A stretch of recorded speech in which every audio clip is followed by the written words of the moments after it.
Hello and welcome to the Journal. I'm Steve Kendall. Serving Paulding, Wert, Putnam, Defiance, Henry, and Williams counties, Limitless by PC Workshop provides opportunities for people with disabilities. We're joined by the Executive Director, Megan Sierra, and Brooke Greer, the store manager. We welcome you to Journal today. Thank you both for taking the time to talk to us. Megan, talk a little bit about what Limitless by PC Workshop is, kind of the history and what the idea was behind it, and then we can talk about all the things that you folks do for everybody in all the counties we just talked about. Sure. Well, thank you for having us today. We're really excited to share the message of what we've been doing. PC Workshop has been around since the 70s, actually, as a nonprofit that has helped people with developmental disabilities.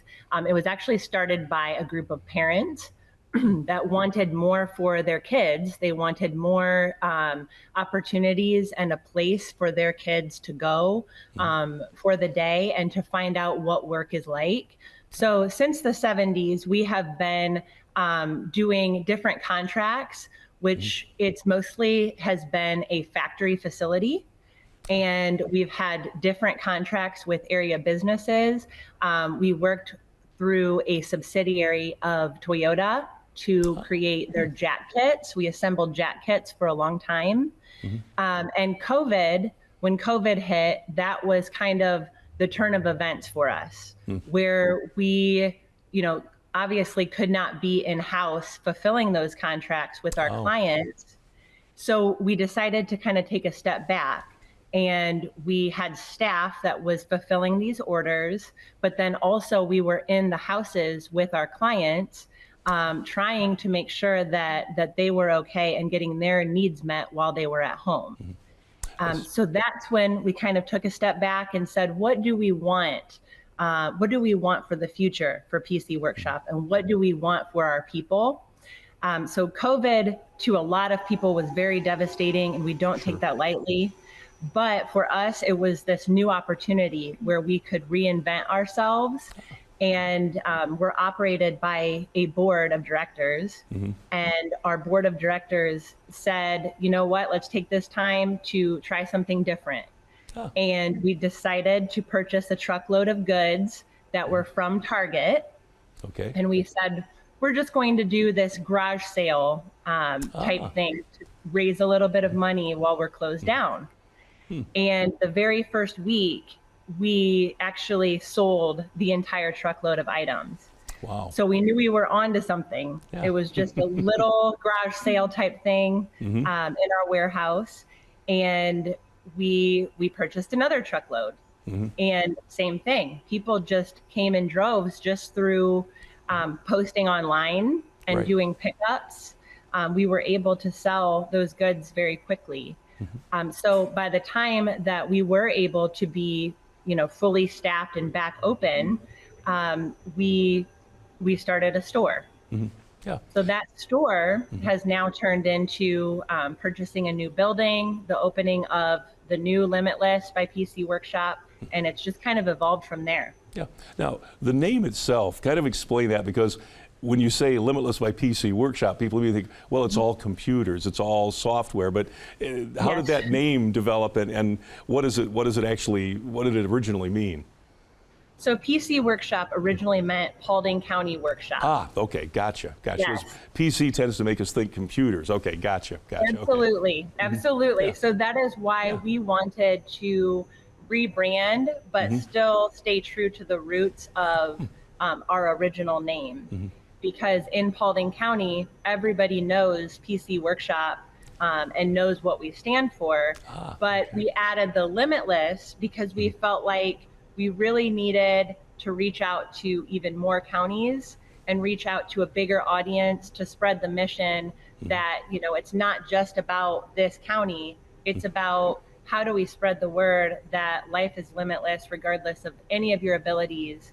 And anything that any place that you may come from, you still have the ability to make change in your own community, regardless of who you are. Yeah, now I know I mentioned at the beginning that obviously you serve a number of counties. Yes. Are those services that aren't necessarily available in those other counties, or is this you're working with other organizations similar to yours, or what's this? How does that exactly come together? So there are several other agencies just like us. We are a nonprofit. Right. There are many other providers throughout all of the counties that provide services like we do, but not in this area that has the store as part of their programming. Yeah. So it is a kind of a unique thing to this area to have the services being provided, which are, making sure that people are able to get out into the community, that they're able to go shopping for groceries, to get different places, to be a part of a greater community.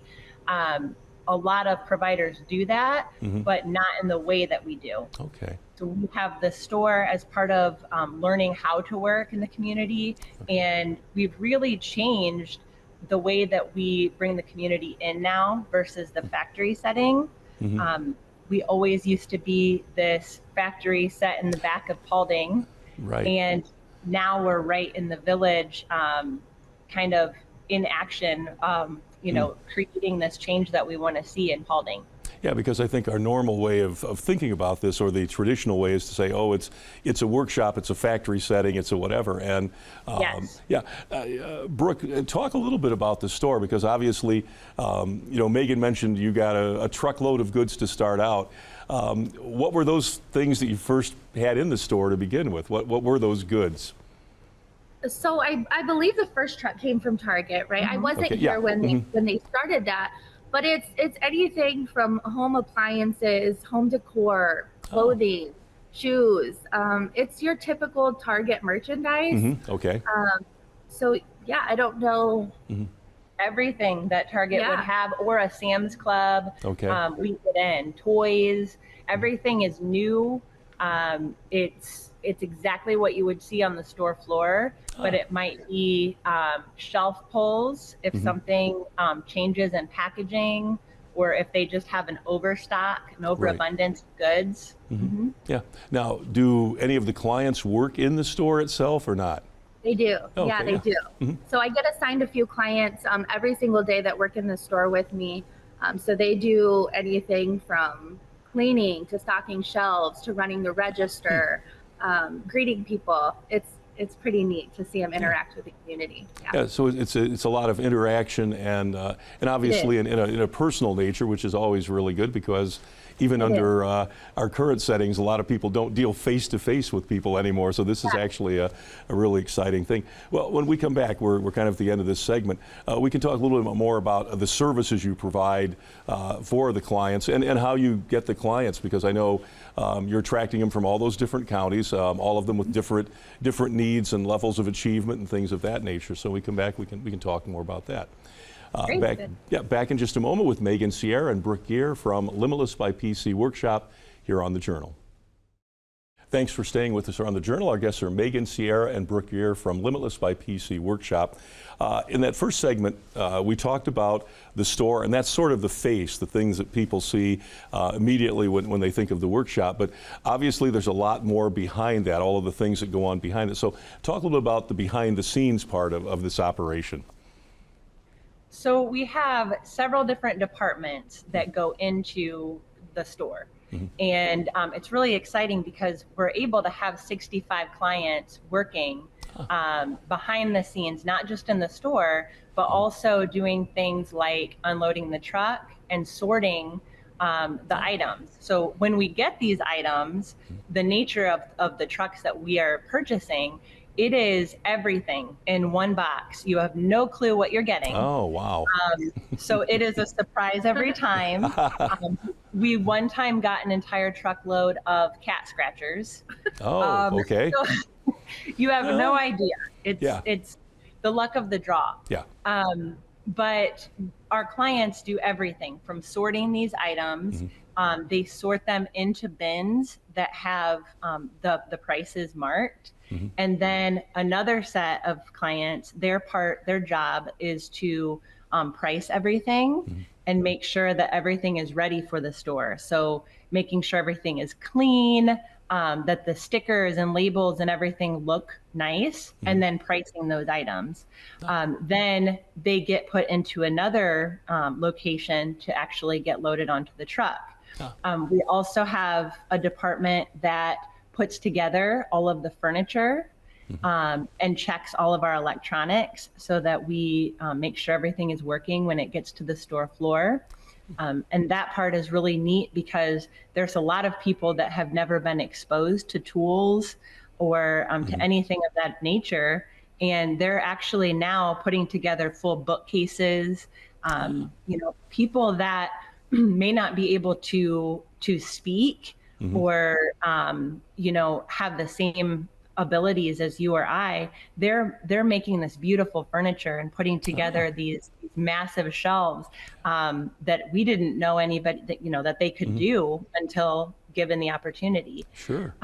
There's also an entire department that is clothing, where clients are hanging clothes. They're having to size them all, figuring out which hanger to put them on, working on those fine motor skills.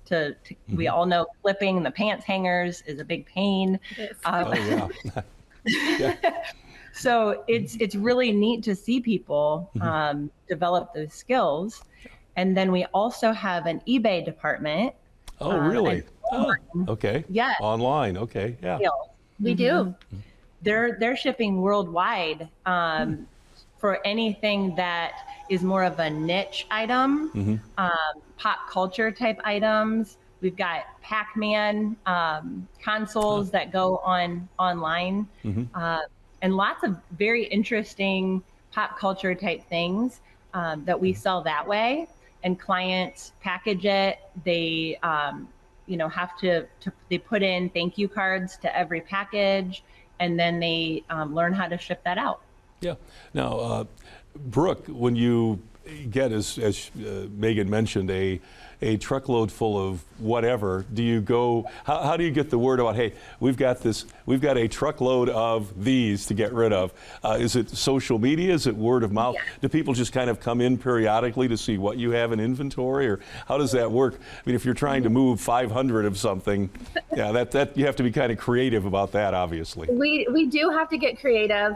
We use social media. I use social media a lot to get the word out about what's in the store. We do have regulars that come in every day excited to see what new stuff we have, because it is always changing. So it's fun for customers to pop in, and it's what you see today is not what you saw yesterday. Yeah. So, but for the most part, social media, we make it fun. We run deals and we tell them, hey, this is what we have, hurry up, because they go fast. So. Yeah. Now, are there certain things that are always going to move quickly, that are like go-to, that people are always going to purchase without any as much effort required? Yeah, there's definitely things. So we don't have a ton of retail stores in Paulding County. So this has kind of become everybody's go-to, which is great for us. But yeah, just anything. The home decor is a huge one. Starbucks cups, the clothing. There's really nowhere else to shop to get those items. So when we do get that kind of fun stuff in, it goes fast. Yeah, so that's filling a number of niches as well besides that. It is. Anything you've ever gotten, though, that is like, well, we're going to have these for a while? Is there anything, is there something that's like, I mean, not to, but there has to be something that's like, okay, we've got these and we've got them 6 months later and we still have them. Anything we like do? Yeah. I don't know off the top of my head, but it's so funny because the things that I'm like, oh, we're gonna have these forever, nobody's gonna buy these, they do sell. Everything sells. Even if they're random weird things, they're gonna sell. Yeah, well, I guess that's a good thing. As you said, you're actually providing that for an area that may not have as many retail options as maybe people are accustomed to. But it's interesting, and I guess it just goes to show you that, people will say, wow, why would anybody want that? And then that moves off the shelf faster than other things you thought were going to be no-brainers. Wow, won't be able to keep those. Those will go so fast, and yet, when you go out to look, now, is Target your only supplier, or who else do you get material from or goods from? It's not. We get items from Sam's Club is another one of our big ones. Amazon. I'm trying to think of some other stores. We've done Wayfair, Avison Furniture. Avison Furniture. We've done like some Walmart. We've done even local. Like we've done some local type things. We have a wonderful company called Go Maddie Go that does freeze-dried candy. And we try to partner with people that have a mission similar to ours. That way we really can get the word out. Yeah. And it's just been it's honestly, we've tried anything and everything. And we want to make it very exciting. Every time that you come in, you have no idea. It's always a surprise. And that's the part where you have to purchase it, because it might not be here next time. It probably won't be. It won't be. So. Well, we come back. I'd like to talk a little more about how you set up those partnerships and how you get people to come on board, the organizations, the businesses. So we can talk about that, because there might be somebody out there who says, oh, well, we can, maybe you'll get some new clients in the business side of it as well. So yeah, okay, good. We'll be back in just a moment. We're talking with the folks from Limitless by PC Workshop, Brooke Greer and Megan Sierra. Back in just a moment here on The Journal. You're with us here on The Journal. Our guests are Megan Sierra and Brooke Greer from Limitless by PC Workshop in Paulding County. Last segment we talked a little about the business relationships you have. How do you go out and get those partnerships? Do people come to you, I assume in some cases, but you obviously have to go out and prospect, I'm assuming, to get other people involved, because you talked about some of the companies, but there's a lot of groups out there that might want to get involved. Yeah, so we have kind of just done a word of mouth. It's really how we've gotten the people that we have gotten. The business relationships that we have some wonderful folks that are kind of a third party who have helped us with the type of trucks that we get in. But in terms of the vendors, we're always actively looking for other workshops that are trying to kind of reinvent themselves, or that maybe they've been creating these products that we're not aware of. So we would love for anybody to reach out to us. We've got our website, which is pcworkshop.org, that people can contact us that way. If there's certain products that they're making or other workshops, we'd love to hear from them. Yeah. Okay, good. And I know that we've talked about a lot on the retail side of this operation, but obviously there are a lot of other services, a lot of other things that your clients do that we haven't about, some of the classes and things like that. So talk a little about that as well, because obviously that's at the core of what you're trying to accomplish as well. Yes. So we provide 2 different services within our organization, and these are just kind of the jargon words. It's adult day services, and then vocational habilitation. So the difference between those two is basically that adult day services are life skill development, getting people out into the community, exposing people to a greater thing. And we have different ways of doing those things. The vocational habilitation service is what the store is. And we also have a multitude of different classes that assist people with being able to work in the store. So we do budget classes. We have like even exercise classes where we go health and fitness. There's karate. Everybody is doing karate chops here. It's just crazy. Lots of other things where we're going out and learning how to order off of a menu, learning about getting your change back, things like that. We also have a movie class that we have a group of people who created a script. They started creating their own characters, superheroes, where we've actually made a couple movies now, a Christmas movie and a movie called The Limitless League, that have been really well received locally, but also are on YouTube as well, on our YouTube channel. So it's just really neat. We're always trying to push the envelope on the things that our clients are telling us that they want to do. Yeah. And it's just about making those things happen. Yeah. Now, and I know we've talked about this. The clients that you have, what are some of the range of things that the challenges they have, the opportunities? What are your clients typically, the things that they come in and say they need to improve about this, or they need these kind of life skills? What's the range of things that you deal with in that situation? Everything. Everything? It is Okay. everything that you have heard of. We have been working with. There are a lot of clients who, there seems to be kind of a gap between getting out of school and then figuring out what that next step is. Okay. So, especially for folks that, may have different abilities, there might not be the perfect scenario for them right out of school. So what we're trying to do is to capture the audience a little bit earlier and make sure that, the schools are aware that we exist, and that, that if they are in school and if it's a good fit, they could potentially come to us for half a day or a full day while they're in school to get some work training. And then we can help them figure out what those next steps might be. Yeah. So that's kind of how it works, is we're trying to get into the schools, and then, people come to us from all different backgrounds where they might need help with just learning basic skills like looking people in the eye, being able to shake somebody's hand, being able to conversate appropriately, just the soft skill development that that a lot of people they lack the confidence in. Yeah. And is there an age range? I mean, is there, what range do you span? Everything basically, or? Well, 14 and up. 14 and up. Okay. All right. Yeah. When you go out in the community and you're looking to partner, obviously you're dealing with Paulding County, but you're going to all these other counties.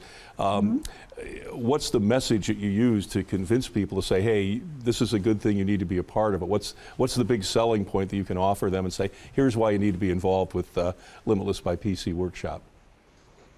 I think the biggest thing is we are trying to listen really to what our clients are asking for, and we're flipping the script, because I think for so long the attitude, at least with us here, has been, okay, please come help us to provide these services. We want these contracts with you. When we were a factory, we wanted those contracts because we're trying to help the clients. And that could not be further from what the mission truly is, because the mission really is, we are all capable of creating change. We are all able to do something with purpose. And now the clients are actually helping our customers. They're helping the community. They're helping other businesses, because on a Saturday morning, this is the place to be. On a Wednesday afternoon, this is the place to be. It's just, this is the happening spot. And it's really cool to see people walk in and know Jesse by name, or know Bob, and know our clients by name, because of the awesome things that they're doing here. Yeah, and you make a good point, because traditionally we think of, oh, it's an assembly, this was, as you said, almost like a factory or industrial setting, but this actually provides so much more range in terms of what skills people can learn and how to interact, as opposed to, not that there's anything wrong with assembling things, but the reality is there's more to life than just doing that over and over and over again. When you first started to sort of make that transition, you talked about COVID and everything, was there any resistance from the people that had been sort of traditionally part of this board going, no, that's what do you mean we're going to do that? Was there resistance at that point? Because anytime you try to change something, people are like, let's think about that. So how difficult was that to accomplish? And the store and everything, because that had to be like, wow, what's that about? Yes, yeah. I laugh. It's, yes, now people don't say that because it's turned out so well. But yes, I think with change, every step of the way is difficult. And especially because we have been around since the 70s. We have been doing the same things. And I think truly, if COVID would not have happened, we wouldn't have changed. We wouldn't have, because we wouldn't have had the opportunity to. Yeah. So I think, yes, it was difficult, but we do have an amazing board who they said, hey, let's do it. Let's figure it out. And, you know, the numbers didn't lie. It was people in Paulding were searching for something with more meaning. Yeah. And our clients, it's funny because in the beginning, yes, they missed doing the same thing every day. Sure. Yeah. They liked that because that's what they had known, some of them for 20 or 30 years. Right. But now It's nobody opened up. wants to go back. Right. Now, Brooke, I'm going to give you the last word here. So what is the item I should come in today and get at the store? What's the hot ticket right now? We're not open today. Okay, but okay, Friday. the next time, okay, Friday. Yeah, because the Yes, hours are up there, yeah. So if I want, what should I be in line for when you open next? Oh my gosh, we have so much good stuff. We Okay. just got a Sam's Club truck, so we've got like really awesome clothes and UGG boots. I don't know if you're an UGG fan, but we got some UGG boots. Okay. Those will go crazy. But yeah, we've got really good stuff coming this weekend. Okay, so cool. we'll be So looking for it for sure. yeah, so people should make sure they get there. Well, thank you so much. We've learned a lot, and it sounds like a really great operation you have going there, and really giving back to the community, and really everybody gets to contribute in a way that makes it a positive experience. That's really good. So we thank you for all the work you do there and all of that as well. So thank you so much. You can check us out at WBGU.org. You can see us every Thursday night at 8 o'clock at WBGU PBS. We will see you again next time on The Journal. Good night and good luck.